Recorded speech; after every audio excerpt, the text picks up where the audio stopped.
सदर आम्ही गणपतीपुळेला गेलो होतो देवदर्शनासाठी. गणपतीपुळेवरनं येताना मित्राच्या घरी थांबलो, जेवण वगैरे केलं. थोडा लेट झाला होता. ड्रायव्हरला आम्ही म्हटलं होतं की थांबूया, आज रात्र झाली आहे. पण त्यांना दुसरी दिवशीची ट्रिप होती, त्यामुळे त्यांनी नाही का जाण्याचा निर्णय घेतला. आणि मग आम्ही त्या रात्री निघालो. सकाळी जवळपास 4:45-5च्या दरम्यान आहे ना गाडी दरीतनं खाली गेली. आम्ही साधारण सगळेजण झोपलेलो होतो. गाडी कशामुळे खाली गेली हे कोणाला जास्त माहिती नाही. आणि ॲक्सिडेंट झाल्यानंतर आम्ही सगळेजण गाडीमध्ये होतो. आम्ही बाहेर आलो सगळेजण एकमेकांना मदत करून. त्यानंतर थोडं पुढं आल्यावरती ड्रायव्हर दिसले, पण त्यांची काय हालचाल नव्हती. आम्ही सगळ्यांनी त्यांना हलवलं वगैरे, पण ते काही उठले नाही. आणि रात्रीचा अंधार होता, त्यामुळे आम्हाला त्यांना वरती आणणं शक्य नाही झालं. पण आम्ही चालत वरती आलो. किती जण होतात तुम्ही?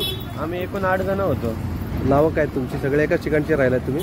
हो, पुण्यामधनं आलो होतो आम्ही. एकाच ठिकाणी कामाला करतो, म्हणजे कामाला एकाच ठिकाणी.